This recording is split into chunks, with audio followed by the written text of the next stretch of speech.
पाखंडियों को पहचानिए और पाखंडियों से बचिए। यदि कोई नेता, अभिनेता, लेखक, बुद्धिजीवी, पत्रकार, कलमकार सुबह से लेकर शाम तक स्वदेशी की बात करे,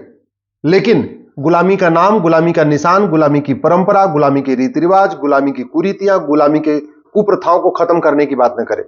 गुलामी की शिक्षा व्यवस्था, गुलामी की चिकित्सा व्यवस्था, गुलामी की पुलिस व्यवस्था, गुलामी की न्यायिक व्यवस्था, गुलामी की कर व्यवस्था, इसको बदलने की बात न करे, गुलामी की चुनाव व्यवस्था, गुलामी की विधायिका व्यवस्था, गुलामी की न्यायपालिका व्यवस्था, इसको बदलने की बात न करे,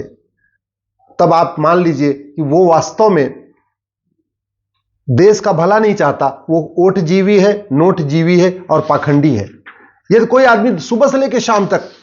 भारत और भारत की संस्कृति की बात करे, लेकिन गुलामी के कानूनों को बदलने की बात न करे, जुडिशियल एक्ट 1850 का आज भी चल रहा है, रेंट रिकवरी एक्ट 1853 का चल रहा है, सोसाइटी रजिस्ट्रेशन एक्ट 1860 का चल रहा है, इंडियन पिनल कोड 1860 का चल रहा है, पुलिस एक्ट 1861 का चल रहा है, रिलीजियस एंडाउमेंट 1863 का चल रहा है, गैम्बलिंग एक्ट 1867 का चल रहा है, क्रिश्चियन मैरिज एक्ट 1872 का चल रहा है, ट्रांसफर ऑफ प्रॉपर्टी एक्ट 1882 का चल रहा है, टेलीग्राफ एक्ट 1885 का चल रहा है, चैरिटेबल एंडाउमेंट 1890 का चल रहा है, इसी तरीके से जनरल क्लास एक्ट 1897 का चल रहा है, पोस्ट ऑफिस एक्ट 1898 का चल रहा है, रेलवे बोर्ड एक्ट 1905 का चल रहा है, सिविल प्रोसीजर कोड 1908 का चल रहा है, रजिस्ट्रेशन एक्ट 1908 का चल रहा है, सक्सेशन एक्ट 1925 का चल रहा है, पार्टनरशिप एक्ट 1932 का चल रहा है, पेट्रोलियम एक्ट 1934 का चल रहा है, पेमेंट ऑफ वेजेज एक्ट 1936 का चल रहा है, मुस्लिम पर्सनल लॉ एक्ट, शरीयत एक्ट जिसको कहते हैं, 1937 का चल रहा है, ड्रग एक्ट 1940 का चल रहा है, फॉरेनर एक्ट 1946 का चल रहा है। इसलिए घुसपैठिए आते जा रहे हैं। तो जो स्वदेशी की बात करे लेकिन गुलामी के कानूनों को खत्म करने की मांग न करे, उसको मान लीजिए बहुत बड़ा पाखंडी है। यदि कोई नेता, अभिनेता गांधीवाद की बात करे, अंबेडकरवाद की बात करे, लोहियावाद की बात करे, समाजवाद की बात करे,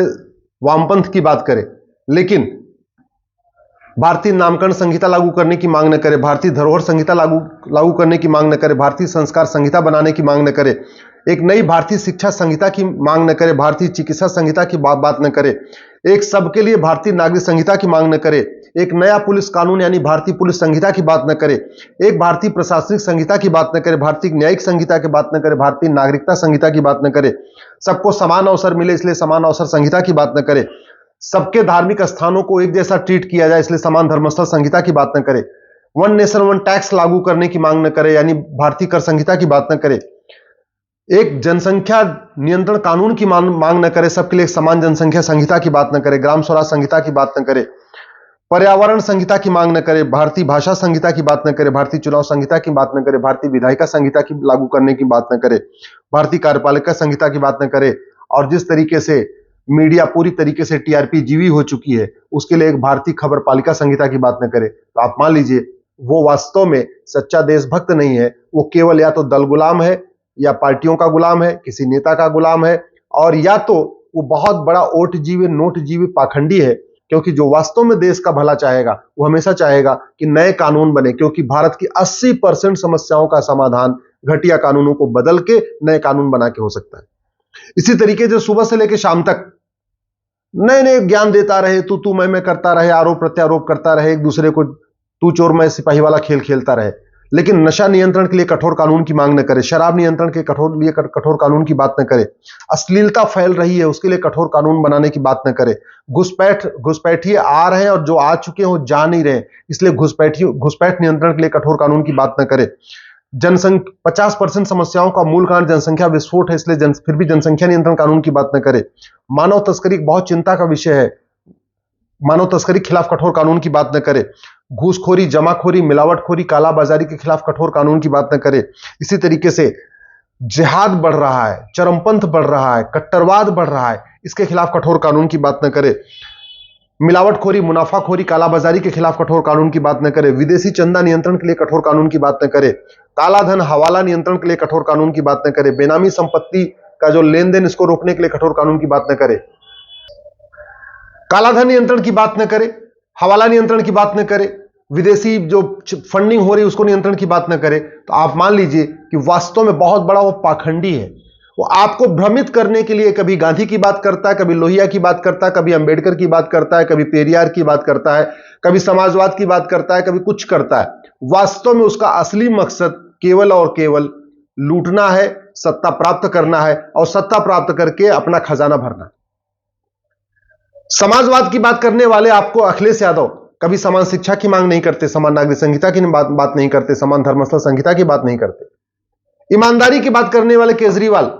कभी भ्रष्टाचारियों को फांसी देने के लिए कानून बनाने की बात नहीं करते। आए दिन वो दिल्ली का विशेष सत्र बुलाते रहते हैं,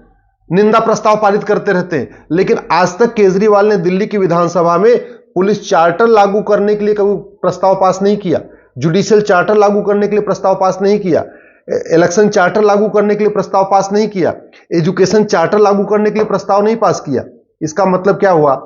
केवल और केवल बातें अलग हैं, हाथी के दांत अलग हैं और खाने के दांत अलग हैं।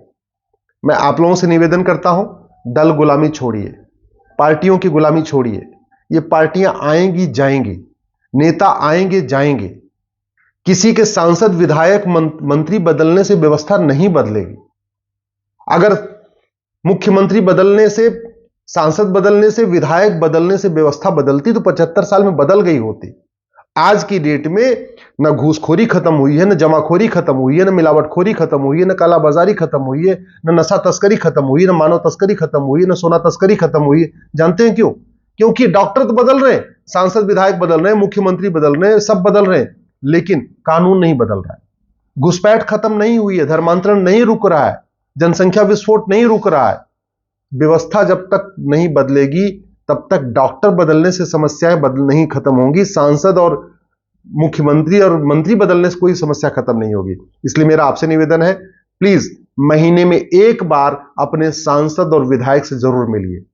जैसे अपने व्यक्तिगत कार्य के लिए, अपने घरेलू कार्य के लिए छुट्टी करते हैं, संडे को मार्केट जाते हैं, सब कुछ करते हैं, ऐसे महीने में एक बार मैं आपसे रिक्वेस्ट कर रहा हूं, साल में केवल 12 बार अपने सांसद से मिलिए और 12 बार अपने विधायक से मिलिए और उससे पूछिए कि ये बताओ ये कानून क्यों नहीं बदल रहे। अपने सांसद विधायक से पूछिए कि दुबई में अपराध क्यों नहीं होता, दुबई में चोरी लूट झपटमारी क्यों नहीं होती। अपने सांसद और विधायक से मिलकर पूछिए कि सिंगापुर में नशा तस्करी क्यों नहीं होती। अपने सांसद विधायक से पूछिए कि जापान में घूसखोरी, कमीशनखोरी, जमाखोरी, मिलावटखोरी क्यों नहीं है। अपने सांसद से पूछिए भारत में अश्लीलता के खिलाफ कठोर कानून कब बनेगा, जनसंख्या नियंत्रण कानून कब बनेगा, घुसपैठ नियंत्रण कानून कब बनेगा, धर्मांतरण नियंत्रण कानून कब बनेगा। जब तक आप पूछेंगे नहीं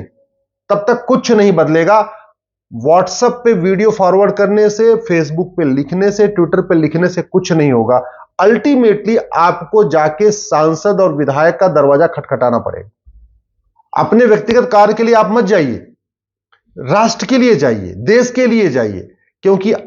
याद रखिए, आज के अच्छे नेता,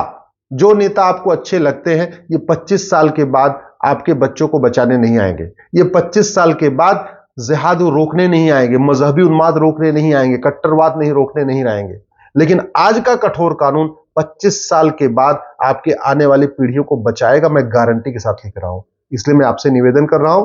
प्लीज अपने सांसद विधायक के पास जाइए। एक बात और रिक्वेस्ट कर रहा हूं, इस साल मेरा 100 कार्यक्रम हो चुका है, अभी दिसंबर तक 108 कार्यक्रम हो जाएगा 2023 में। 2024 में भी हम 108 शहरों में जाएंगे। 100 शहरों में तो जाना निश्चित है। इसलिए अगर आप भी अपने जिले में अपना कार्यक्रम बनाना चाहते हैं, अभी से बना लीजिए, अभी से संपर्क करिए। हमने ये तय किया है, जिस तरीके से 2023 में हम 108